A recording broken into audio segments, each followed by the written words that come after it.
Autumn, 1839. Deep in the cane country of Louisiana, the swamp swallowed a white family whole, a father, his two grown sons, and their dogs, gone by morning, their bodies never recovered, only the sound of thrashing water and screams remembered by the cypress trees. Locals whispered it was no accident. They whispered a name, low, afraid, the fugitive who became the swamp's shadow. The story begins on Bellefont Plantation, 30 miles from New Orleans. The air there was never clean. It reeked of boiled sugar, of sweat burned into cane stalks, of rot rising from the marsh at the edge of the fields. The ground itself was slick, dark, heavy with the weight of centuries of blood and ash.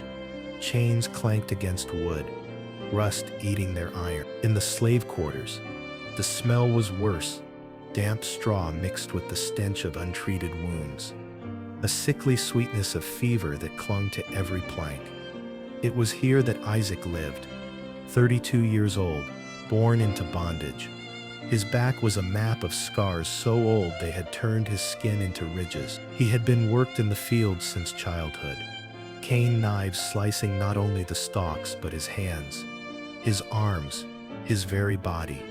He had seen men collapse into rows of sugar, only to be carted away like waste. He had seen women dragged into the master's house and returned with eyes empty, their mouths sealed forever in silence. Isaac was not yet an avenger. He was a man crushed flat, a body that bent but did not break, a spirit that clung to breath out of stubbornness alone. But the swamp called to him at night, when he lay on rotting straw listening to the rats scuttle through the rafters. He would hear it, the groan of bullfrogs, the whisper of wind through cypress knees, the rush of unseen water. It was as if the land itself murmured, promising refuge or revenge. The wound that turned Isaac into something else came sudden. His wife, Mariah, was heavy with their first child when the master's son came to the quarters. Drunk on rum, he dragged her into the cane. Isaac fought. He swung his hoe like a blade, splitting the boy's lip open, but 3 overseers fell on him. They beat him with rifle stocks until his jaw cracked, until his eyes swelled shut, until he could no longer rise. Mariah screamed his name, and the boy, grinning through his blood, promised she would birth in his house, not in a hut. She never returned. The child never drew breath. Word came weeks later that she had died on the kitchen floor, her body buried in an unmarked grave behind the stable. The master's son went on with his life, scars still on his lip, swagger still in his step. Isaac went silent. He ate when told, worked when ordered, but something had shifted. His eyes no longer lowered. His hands searched not for cane, but for weapons. His dreams filled with water rising, dragging his enemies down. The others noticed. Old men whispered that his shadow stretched longer than his body. Even under the noon sun, a woman dreamed of him standing knee-deep in swamp water, his hands red, his face blackened with mud, and behind him white bodies floated like broken logs. A child, fevered, spoke a single word before death. Isaac. The conspiracy was not planned in halls or with paper. It was born in whispers under moonlight, in the hush of the quarters when the overseer's boots faded. They gathered in the graveyard, where the soil bulged over the bones of the nameless. A circle formed, 12 bodies bent low. An old man traced signs in the dirt, spirals, lines, crosses of Isaac stood silent in the middle. He did not ask for vengeance. The earth asked through him.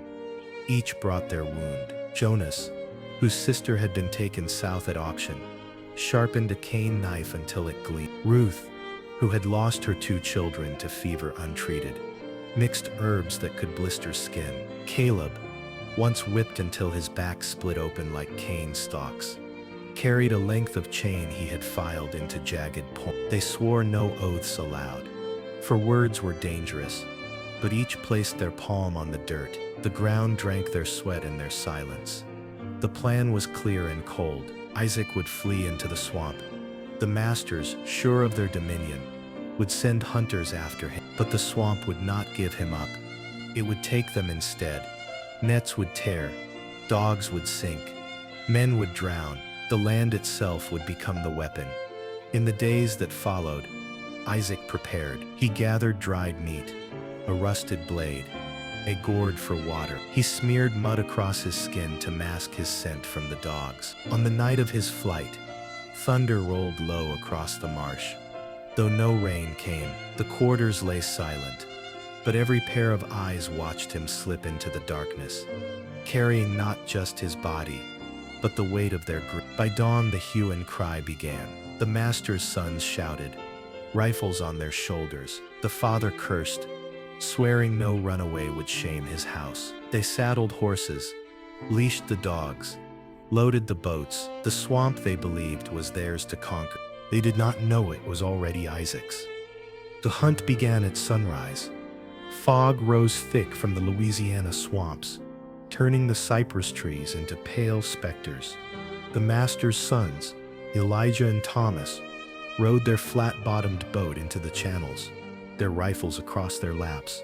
Behind them, their father kept a lantern lit, despite the daylight, convinced the fugitive would be flushed like game. 4 dogs, ribs heaving, strained against their chains in the prow.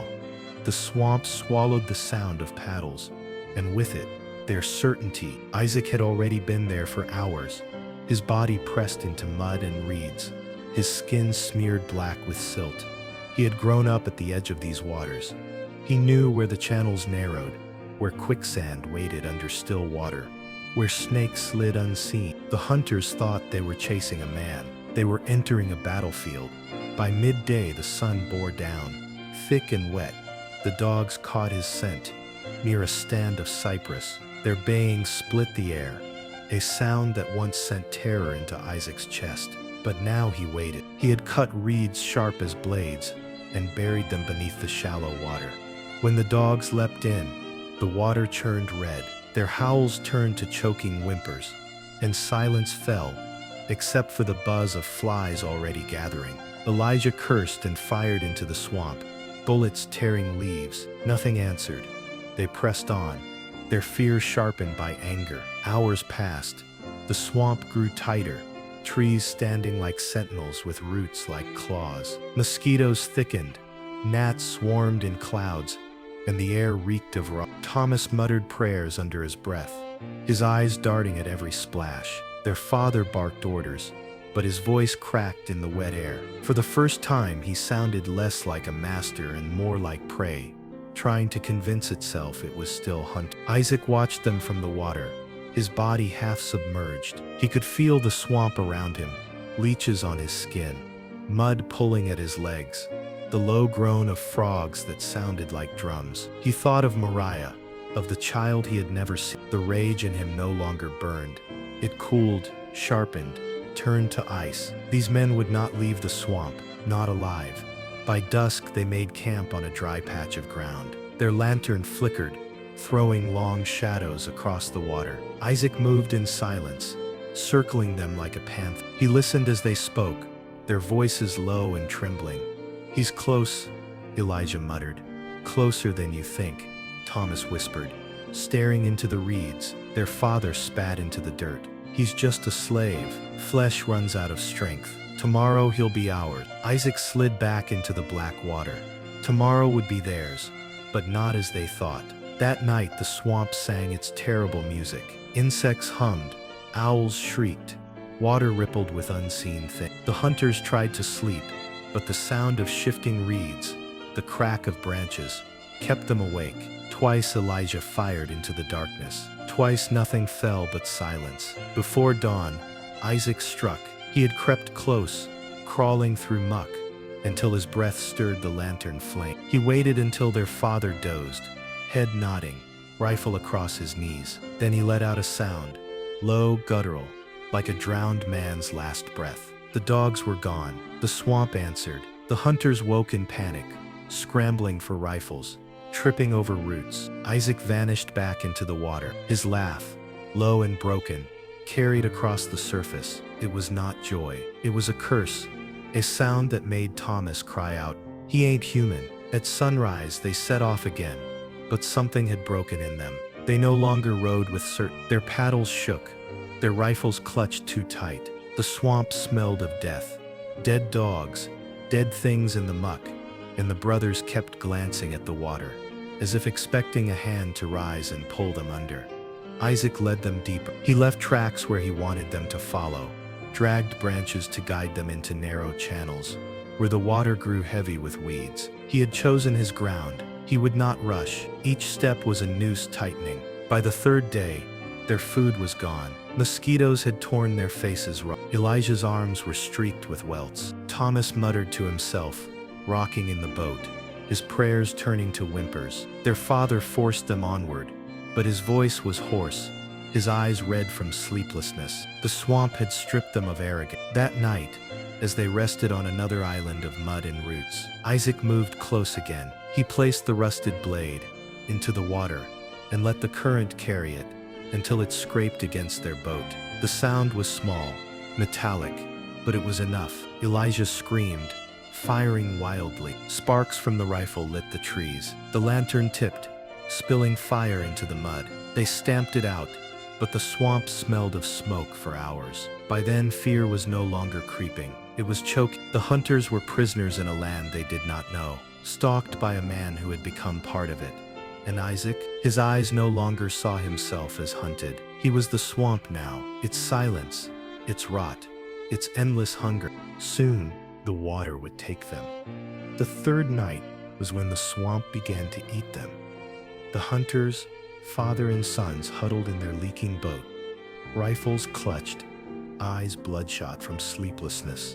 The lantern had long since burned out, leaving them blind in a darkness so thick it seemed alive. The air stank of stagnant water and rotting plants, a stench that clung to their throats. Mosquitoes swarmed so thick they breathed them in. Every splash in the water made them flinch. They were no longer hunters. They were prey waiting for the strike. Isaac moved in silence. The swamp muffled his body as if protecting him, swallowing the ripples he made as he slipped through black water. He had chosen his moment. The swamp was his ally, and the night itself his cloak. Thomas was the first. He had stepped onto the mud bank to piss, his boots sinking into the muck. Isaac rose from the reeds behind him, silent, a figure slick with mud and starlight. Before Thomas could cry out, Isaac's hand clamped over his mouth. The knife slid once, quick, beneath the jawline. Warm blood spilled over Isaac's fingers as he dragged the body into the water. Thomas thrashed once, twice, then went still. His blood spread through the black water like a second shadow. By dawn, only bubbles marked where he had vanished. When Elijah woke, his brother was gone. Panic tore through him. He shouted into the fog, calling Thomas's name, his voice cracking like a boy's. Their father snarled, trying to quiet him, but his own hands shook. They told themselves Thomas had wandered, lost his footing. They told themselves lies, but the swamp whispered otherwise. Isaac watched from the trees, his breath steady. One was gone, two remained. The second fell the next day. They had rowed deeper into the swamp, following a channel Isaac had deliberately marked with false tracks. The water grew still, heavy with weed. Elijah paddled, his arms trembling, sweat dripping from his brow. That was when Isaac struck from below. He rose out of the water like the dead climbing from a grave, seizing the boat's side. His weight capsized it in one violent heave. The water exploded with screams. Rifles sank, powder spoiled. Elijah thrashed, trying to swim, but weeds wrapped around his legs. Isaac pressed his hand on the boy's head and forced him under. Elijah's eyes bulged, his mouth opening in a burst of bubbles. He clawed at Isaac's arm, scratching deep gouges into his skin, but Isaac did not relent. He held him there steady, unblinking, until Elijah's body jerked and went limp. The swamp swallowed him, dragging him into its black belly. The father surfaced, coughing, grasping at roots. His face twisted not in rage, but in terror. He screamed his sons' names, the sound echoing across the cypress. Only frogs answered. His boat was overturned, his rifles lost, his family gone. The swamp was no longer a place, it was a grave, and he was the last to be lowered into it. Isaac did not strike him then. He let him crawl to a mud bank, shaking, broken. The father wept, the same man who had once laughed while women screamed in his house. Isaac watched him weep. It was not mercy, it was sentence. The swamp would starve him of hope before drowning him in finality. That night, the father tried to build a fire. His hands trembled too much to strike flint. He muttered prayers, half-remembered psalms, his voice breaking. "Lord, protect me from devils," he whispered. The swamp answered with the howl of wolves, the groan of owls, the splash of unseen bodies. He curled into himself, a man who had commanded whips and chains, now reduced to a shivering bundle of flesh, waiting for the end. Isaac stayed near, always watching. He thought of Moriah, of her eyes closing on a kitchen floor, of the child who never cried. He thought of the overseer's laughter, the boy's lips split by his hoe. Rage did not drive him now. Cold purpose did. These deaths were not killings, they were trials. At dawn, Isaac walked out of the swamp onto the mud bank where the father lay. Mud dripped from his skin like armor. His eyes were hollow, empty of hesitation. The father scrambled back, clawing at the dirt, babbling, "Please, I'll give you anything. I'll set them free." Isaac said nothing. He pushed the man down into the water, slow, deliberate. The old man screamed, choked, begged, his hands clawing at Isaac's arms. But Isaac pressed harder. The swamp closed over the master's head, muffling his screams. He thrashed, bubbles rising, then fell still. Isaac did not release him until the last ripple died away. The swamp was silent. No dogs, no rifles, no masters. Only the hum of insects and the breath of the fugitive who had become shadow. 3 men had entered the swamp, none left. Their names faded from plantation ledgers, their bodies never found. But in the quarters, the enslaved whispered that the swamp itself had risen against them, that Isaac had become its ghost. White hunters stopped chasing runaways into those waters. Too many never returned. Too many were swallowed whole. And Isaac? Some swore he lived for years in the reeds, a spirit in flesh. Others said the swamp finally claimed him too, his bones resting with the men he drowned. But the story endured. The shadow of the Louisiana swamp, the man who turned water into judgment. Word of the drowning spread faster than the fog. By the time October rains turned the cane fields into rivers of mud, every plantation within 50 miles of Bellefont knew the story. 3 white men, hunters, swallowed whole by the swamp, their dogs silenced, their rifles lost, their bodies never seen again. To the planters, it was terror. To the enslaved, it was gospel. On Bellefont itself, silence hung heavy. The old master's house, once filled with drunken laughter, now sat dark. The overseers barked orders louder than before, but their voices shook. They whipped harder, punished harsher, as if blood spilled in the fields might cover the blood missing in the swamp. But every crack of the whip betrayed fear. They looked at the tree line as if expecting shadows to move, as if every ripple of water carried Isaac back. The enslaved had no illusions. They had seen men broken, women crushed, children buried, nameless. They knew death was never far. But Isaac's story was different. He had not run to vanish. He had not begged for mercy. He had turned the swamp into a graveyard for masters. That was more dangerous than bullets. It was proof. Night after night, whispers stirred in the quarters. Old women hummed songs with new verses. The water remembers. The swamp will feed. Children too young to understand chains mimicked the story in their play, pretending to push white dolls into bowls of muddy water.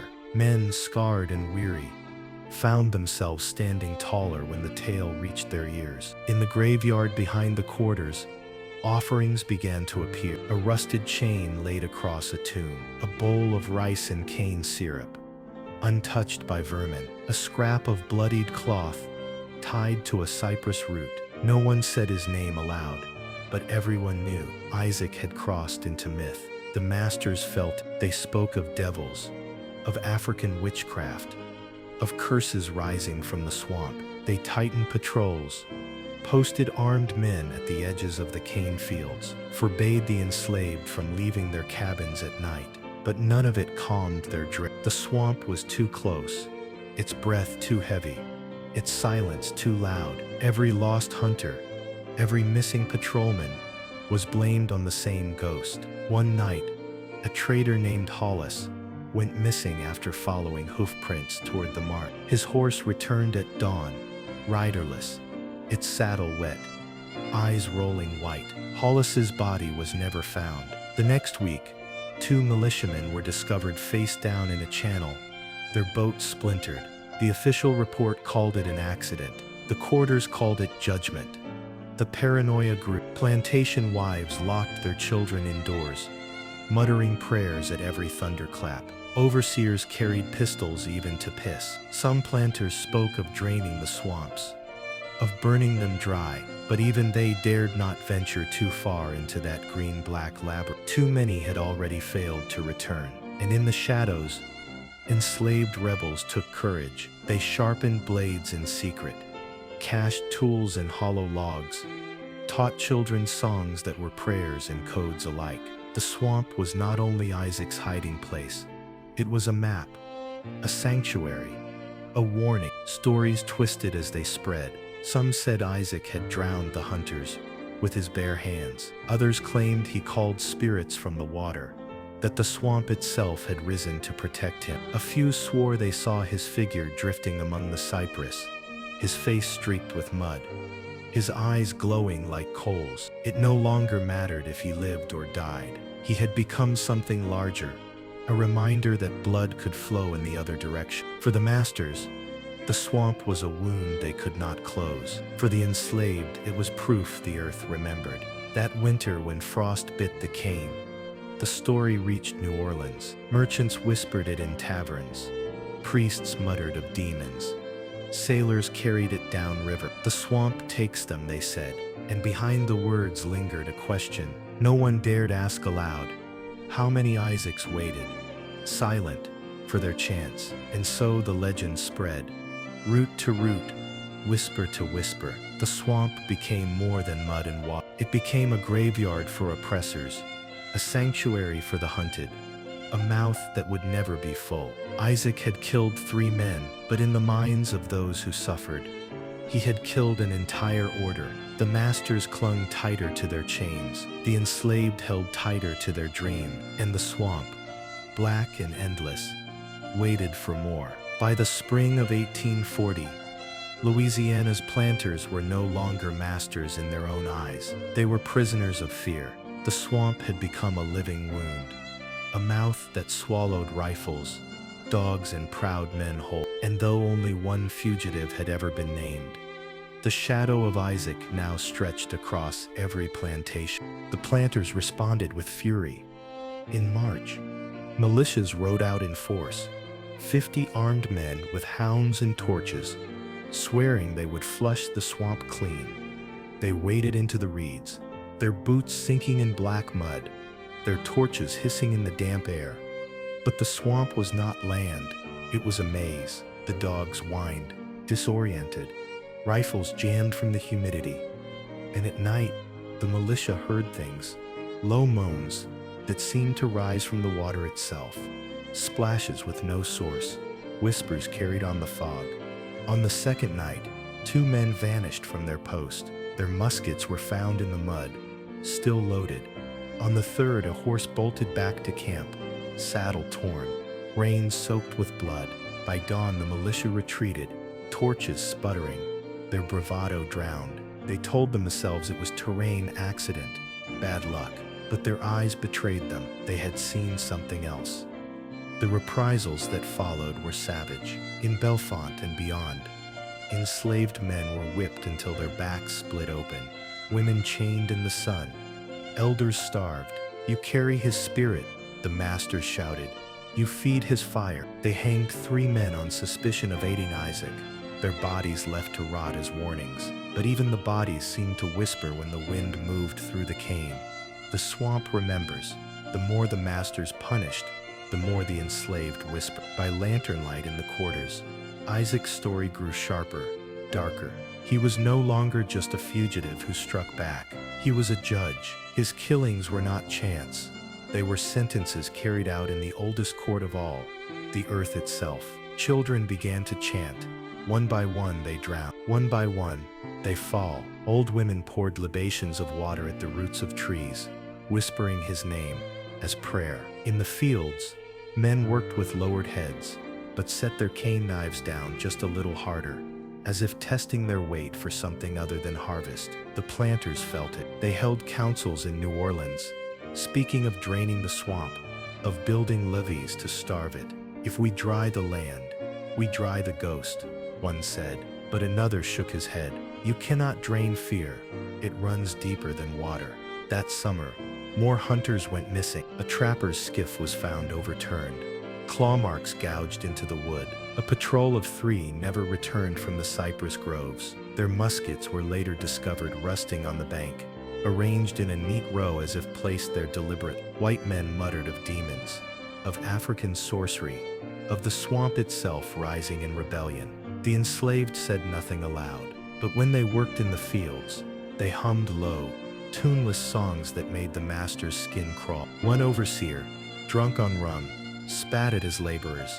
Your Isaac is no ghost. He's a corpse feeding the fish. The next morning, his body was found face down in the cane ditch, lungs filled with water, though no one had heard a struggle. His death was recorded as accident. No one in the quarters believed it.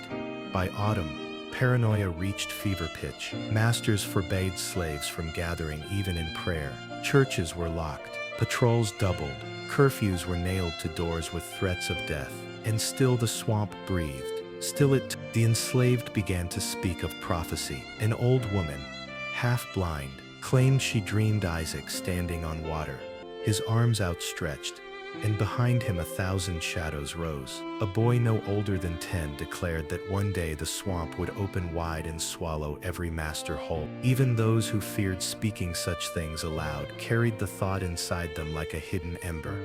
Isaac's fate remained uncertain. Some said he had been claimed by the swamp, his spirit fused with it, never to leave. Others insisted he lived in its heart, watching, waiting, his body leaner, harder, his eyes fire in the dark. The truth mattered less than the story. He was no longer one man. He was a haunting. By winter the masters could not sit at their tables without glancing at the window. Every creak of the floorboards, every gust of wind through the shutters sounded like water rising. Families whispered of leaving Louisiana altogether, but the land, rich in cane and cotton, chained them as tightly as they chained their slaves. So they stayed, and the swamp had claimed 3 hunters, then more, then others. The pattern was clear, though no one dared name it. Isaac's shadow was not shrinking, it was growing, and one day it would cover them all.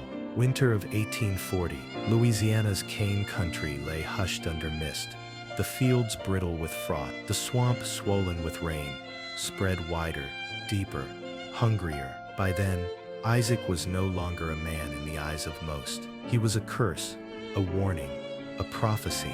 The drowned hunters were not simply dead. They had been taken, and the swamp had kept them. On Bellefont Plantation, the air itself carried dread. The big house windows were shuttered even at noon.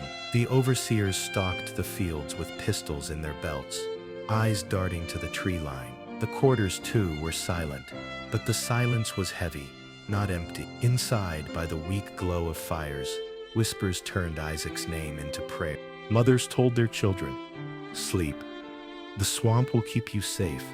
Old men swore they had seen him standing in the mist, his body slick with water, his hand beckoning. A child, fevered and close to death, muttered, "He waits." These were not stories to comfort. They were stories to bind, to remind the enslaved that their pain had found a voice, and that voice had drowned its masters.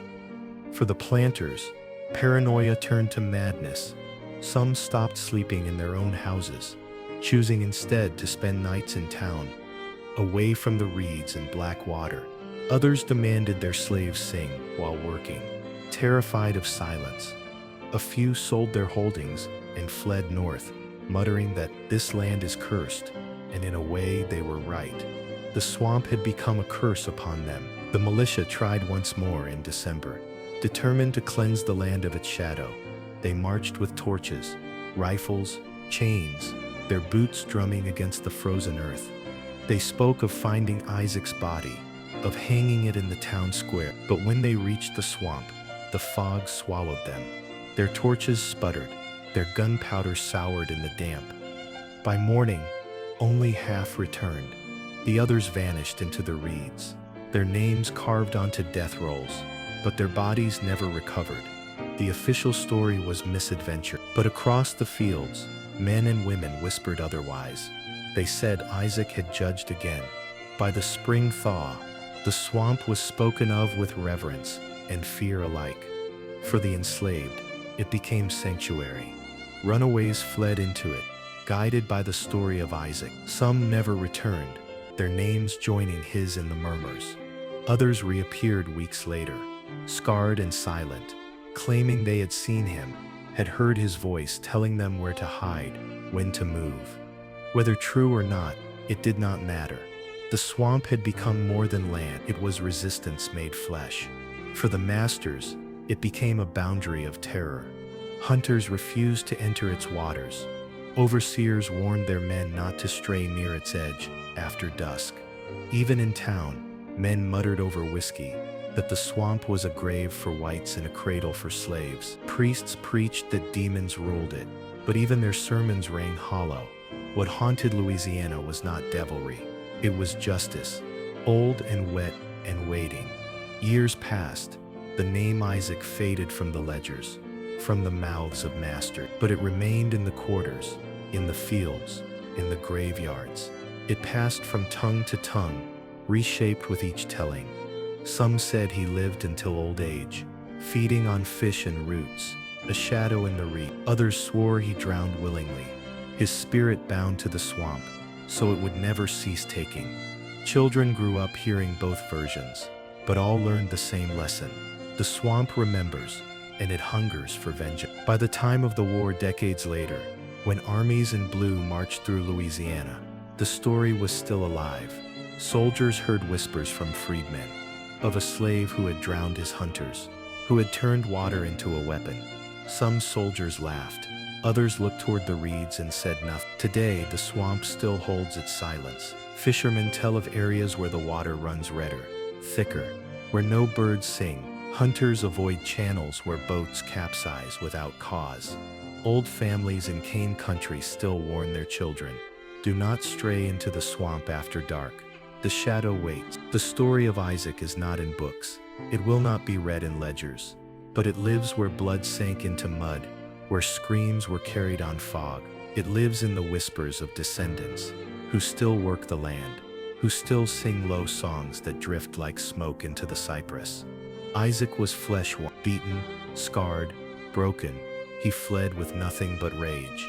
But in the swamp, he became something else, something the masters could never chain, a shadow that drowned the hunters who thought him prey, a voice of the land itself, declaring that no man's dominion lasts forever. And so the legend endures, not as comfort, not as warning, as memory carved in water and root. The swamp never forgets, and neither do the people.